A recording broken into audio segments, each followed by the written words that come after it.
Good morning. Welcome to another science lesson with Mrs. Graham. And Miss Spencer. we are finishing up our project that we were learning about when it talks about the Chesapeake watershed.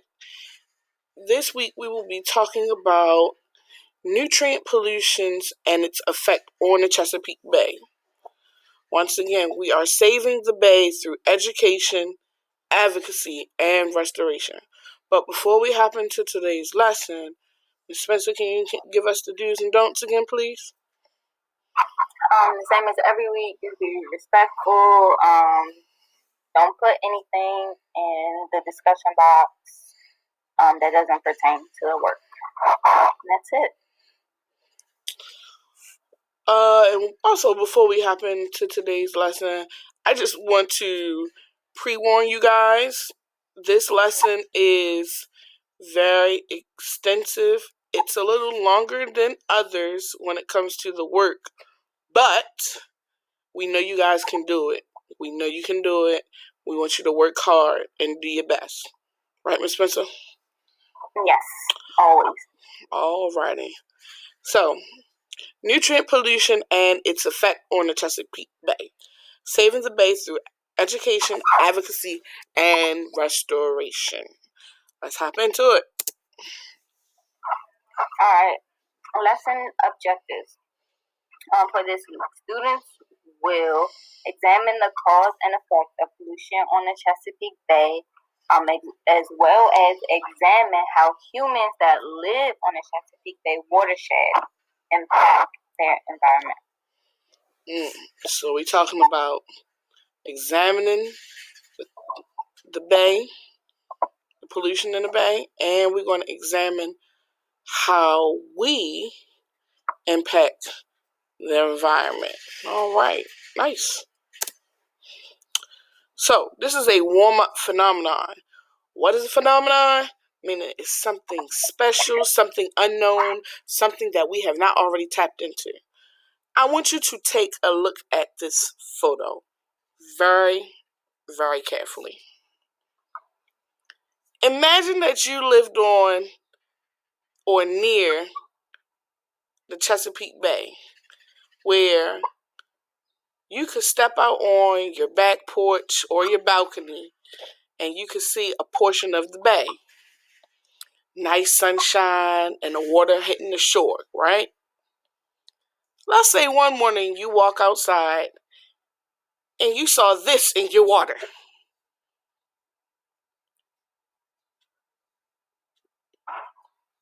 How would that make you feel? What would you think about?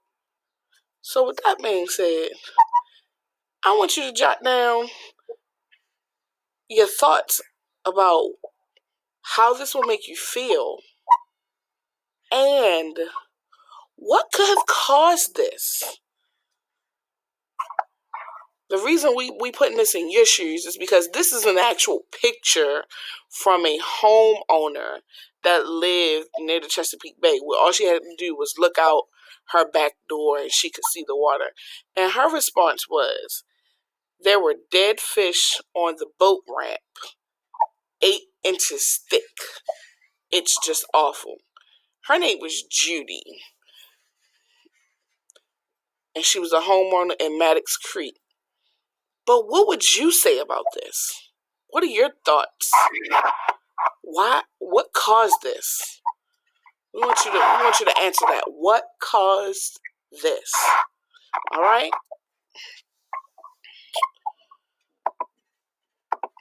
Okay. Assessment probe. So, this is a question that you guys will be answering in Google Classroom. The directions are: select the person who you agree with the most and explain why you believe they are correct. 4 students were discussing how polluted runoff occurs in the Chesapeake Bay watershed. So this is similar to the one you had last week. So you're going to choose one of the students. Tony, I think it comes from oil spills and toxic waste being dumped by companies. Anna, that it is created by air pollution from factories and cars and falls to earth as acid rain. Tiffany, I heard it is created when there are too many nutrients carried in the stormwater. Simon, runoff brings dirt and mud into the water and makes it hard for the fish to breathe.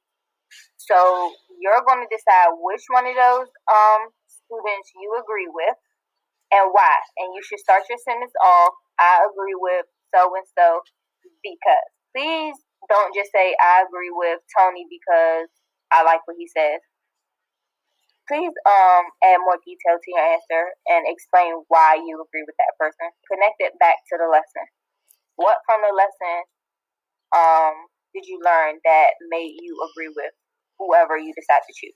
Well, not just the lesson, prior knowledge. Like, what did they say that struck your attention that you agreed with? This is no right or wrong answer. This is more so just an effort. However, if you cannot explain your answer in detail and that it makes sense, you won't get the full credit for it. But this is easy. This it's not a right or wrong answer. These are just your thoughts. Explain your thoughts, okay? All right. Next. So we just going to literally hop right into the classwork. As you know, we've been talking about the Chesapeake Bay and the Chesapeake Bay watershed. And we learned a lot about the watershed and what's on the watershed and how the Chesapeake is rated, how the bay is rated based on the contents of the water that's in the water, right? Because we have scientists that monitor it. So this week, it's unfortunately that you have a lot of reading, but each one of these purple links is a link to an article.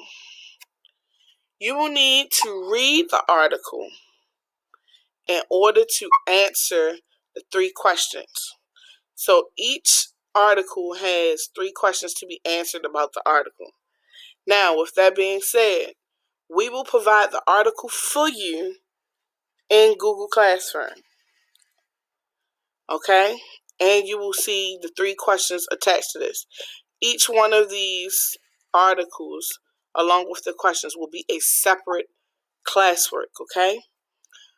So, for example, you see 2 on this slide, you'll see 2 different activities for you to complete in Google Classroom.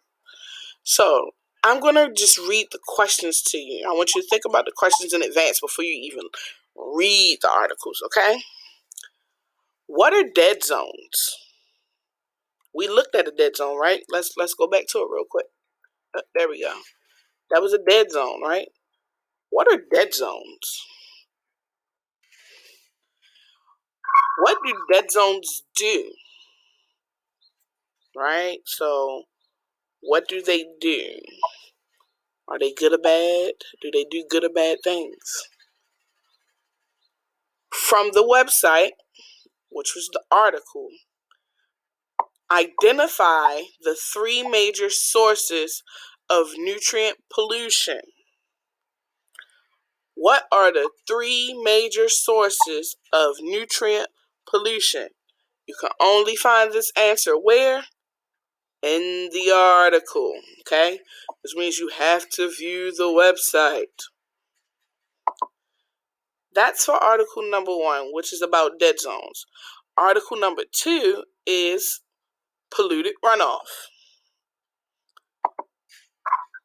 What does runoff, how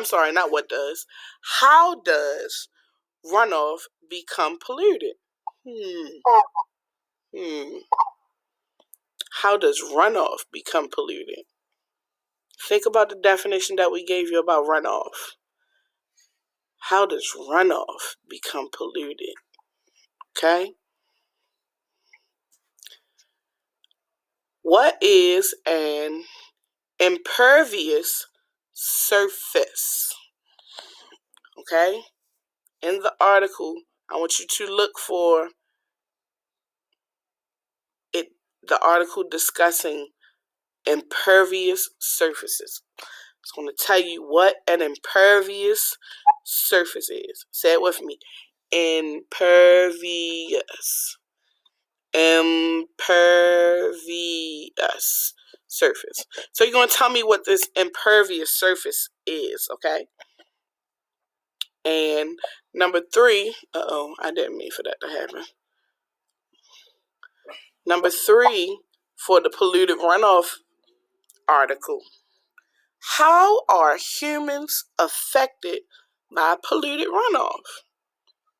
Not how do we affect the runoff, but how does the polluted runoff affect us? Okay? How are we affected? We are humans, right? So how are humans affected by polluted runoff? Moving forward, this is like a little break for you. We want you to watch these 2 videos, but take some notes. The videos are on nutrient pollution, okay? So it's talking about, where did we see those words at? Nutrient pollution. Nutrient pollution, right? So you might want to take some notes on this video, this YouTube video about nutrient pollution, okay? Let's watch it.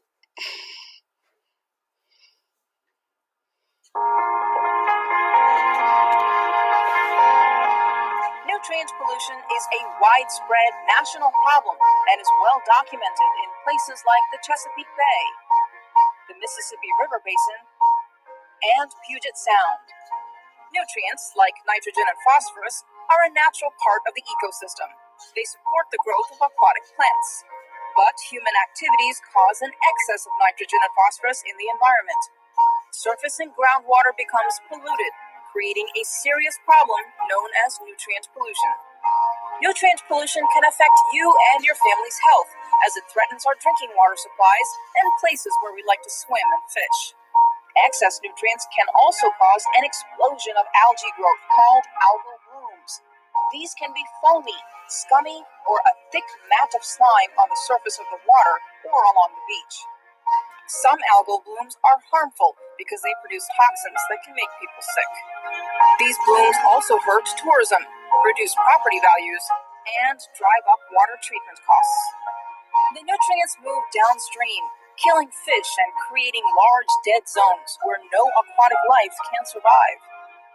It's one of the most serious water pollution issues facing our nation. Nutrient pollution comes from farms, lawn fertilizer, pet waste, city streets, faulty septic systems, and sewage treatment plants. Limiting nutrient pollution from excess nitrogen and phosphorus will protect people's health, support the economy, and keep America's waters safe for swimming and fishing. Awareness is the first step in preventing and reducing nutrient pollution. Learn what you can do to make a difference at epa.gov/nutrient pollution.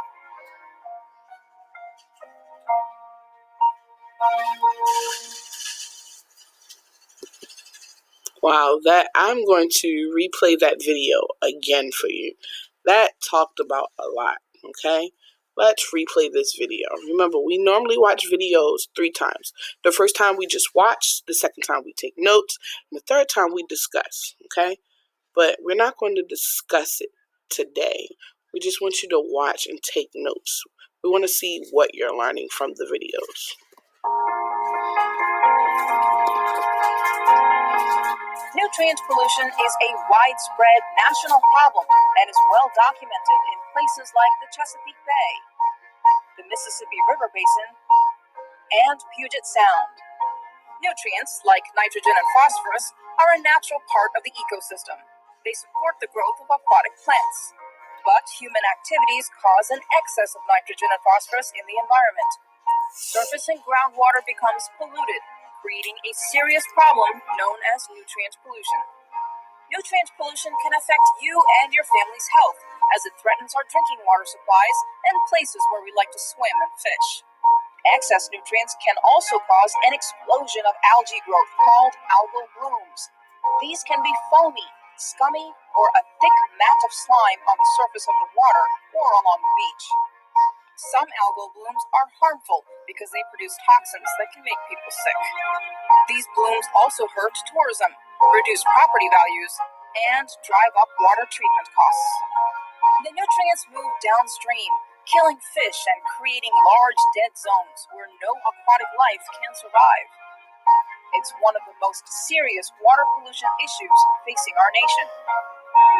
Nutrient pollution comes from farms, lawn fertilizer, pet waste, city streets, faulty septic systems, and sewage treatment plants.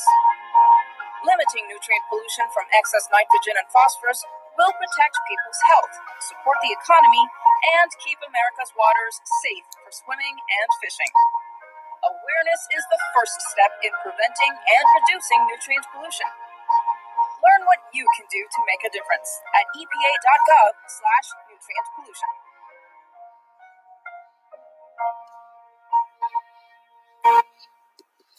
All right, so that video touched on a lot of things. It touched on dead zones. It touched on what causes the nutrient pollution, where it comes from. It touched on different runoffs. It also touched on geological, showing us where these nutrient pollutions are mostly affected. It talked about 3 different places. So it's a lot of information that it talked about. I'll just give you a minute so that you can finish taking your notes and taking it in. But while you're doing that, I'll prep you for the next video.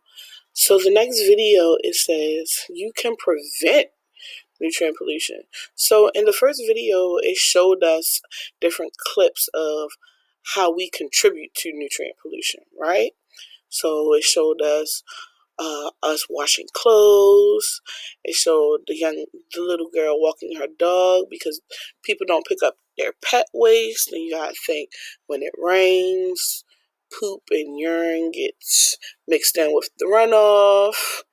And then we have chemicals in the places where water is being treated, and that affects our drinking water. So this is how the nutrient becomes. Well, what is it that we can do to prevent nutrient pollution so that we don't have all those buildups happening, causing the dead zones, or causing those algal blooms where the algae blooms in an over proportion, meaning it's more than what it should be, and it releases toxins that affect our bodies when we go swimming or eating the fish from out of the river and things of that sort. What is it that we can do to prevent this? Let's watch and see. Nutrient pollution is a significant threat to America's waterways and coastlines. It's caused when too much nitrogen and phosphorus enter the environment because of human activities. Coupled with climate change and rising temperatures, algae in the water grows faster than ecosystems can handle. Some of these algal blooms are harmful because they produce toxins that can make people sick. And these blooms are becoming more prevalent. You can help prevent nutrient pollution by cutting down fertilizer and pesticide use and choosing phosphate-free detergents, soaps, and household cleaners.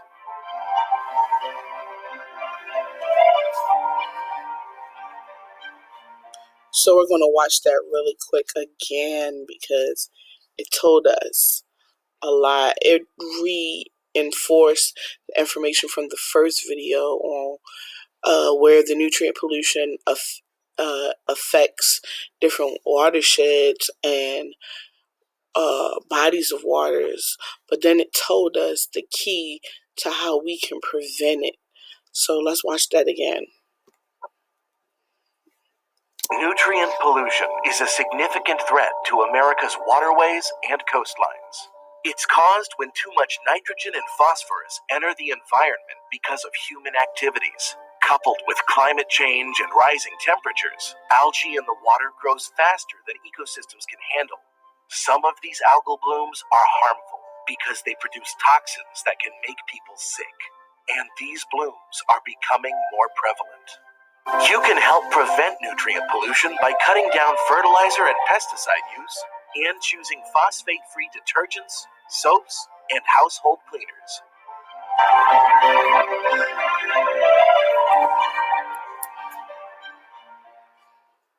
So it told us that we could prevent nutrient pollution by using phosphate and nitrogen-free detergent, laundry detergent for the things we wash our clothes in, phosphate-free and nitrogen-free hand soap. And it also told us that we can stop using as much fertilizer as we normally do. When do people use fertilizer? They use it when they're growing plants. So that plays a big part in the ecosystem. You know, we all live within this big ecosystem, okay? So now that you have watched your videos, this was your little break that we wanted to give you. We're going to move forward with upcoming articles for classwork that you need to complete for this project. Okay, let's move forward. Oh, I skipped.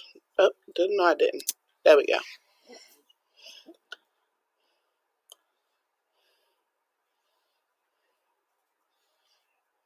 Miss Spencer? I'm talking and my mic was on mute. Okay. So this is another article that we need you all to read. It's called The Problem. You just click the purple, well, it will be in Google Classroom for you to read. Just make sure you guys are actually reading the articles. Don't just try to answer the questions. Don't Google the answers. Please just read or listen to the articles being read. And then you guys are going to answer the questions. What nutrients cause nutrient pollution when in excess? What happens when too much nitrogen and phosphorus are in the water? And how can algae blooms be harmful to humans? So those are the three questions you all should be answering. Alrighty. Next. Okay, so this is another article that we need you all to read. It's going to be a lot of reading this week, you all. We're so sorry. So again, it will be a Google Classroom for you to either listen or read yourself, and then you will answer these questions. What are the primary sources of nutrient pollution? How does stormwater runoff cause nutrient pollution? And what in our community can add to nutrient pollution?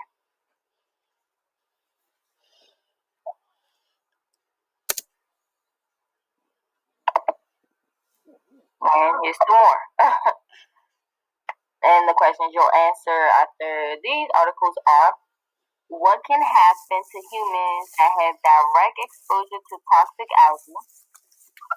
How does nutrient pollution cause bullstones? And which industries are affected by nutrient pollution and harmful algae blooms?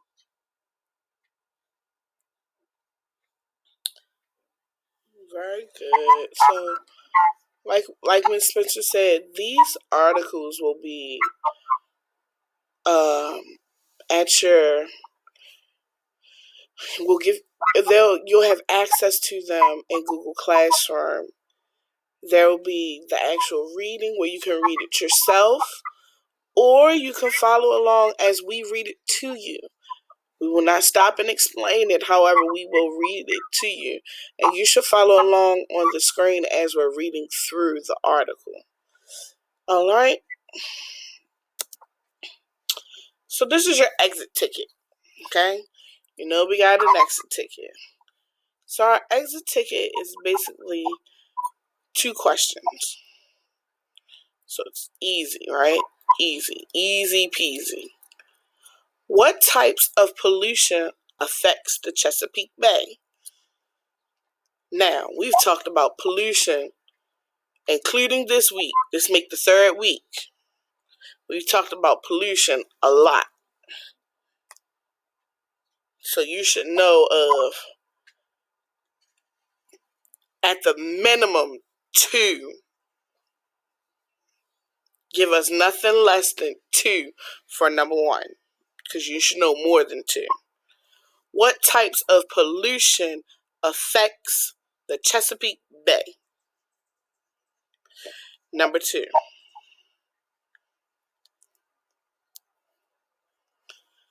How does human activity affect the ecosystems?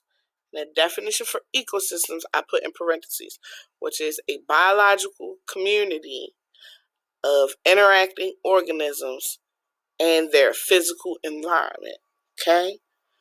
So, what ecosystem, what communities of interacting organisms in their physical environment in the Chesapeake Bay and on the land around it? How does human activity affect the communities of interacting organisms in the Chesapeake Bay and on the land around it, okay, which is their actual environment?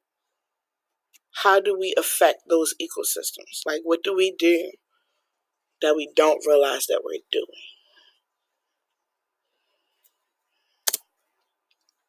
So, with that being said, we're wrapping up. Notice that this lesson was very short, more so because a lot of the teaching was done within the first 2 lessons. Now it's time for you to actually boogie woogie with the work this week. So we're wrapping up. So important dates that you need to remember. We will have on this Friday, May 29th, we'll have a live check-in. Oh, I forgot to put the time. So anyone can check in. You just want to say hi, hello. I might do a Kahoot. Y'all seem to like that. Or if you need assistance, your first opportunity is this Friday between noon, which is 12 o'clock, and 1:30. From 12 to 1:30, I'll be up and running live to answer any questions for your assistance, or if you just want to check in, say hey, possibly talk, or play a couple rounds of Kahoot, that's fine, okay? But on Wednesday of next week, we'll have another live session. But this is for anyone that needs some assistance. This is for getting help only. So if you need help with the work that we've been going over, your second opportunity is Wednesday, June the 3rd,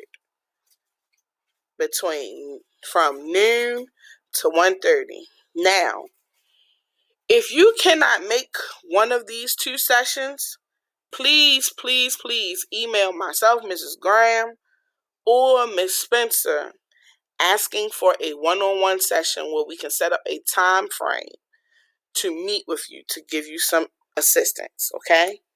Don't be shy to ask for that one-on-one help if you're not comfortable with being in the live session. Anything you want to add to that, Miss Spencer? I think you said everything. And the last important date, all this work for this lesson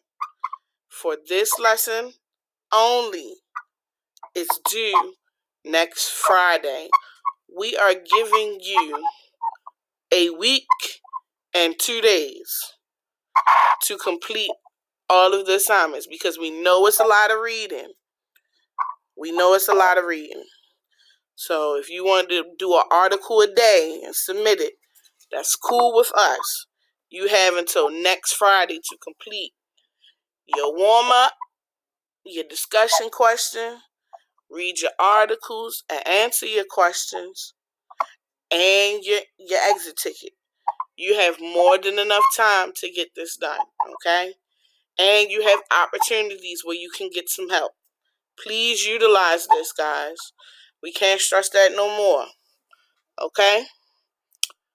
And as for that, this is the end of our science session for this week. Thank you for help discussing and learning on how we can save the bay and improve the bay.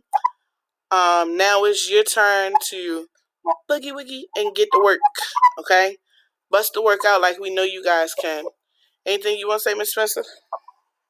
Nope, just finish up this last quarter really well. We're almost done. Finish out strong, guys. I do urge you that pay attention to your questions and what it's asking you. If it's asking you to give detail, give detail. Please do not put I don't know for answers. It's unacceptable because that means you're not trying.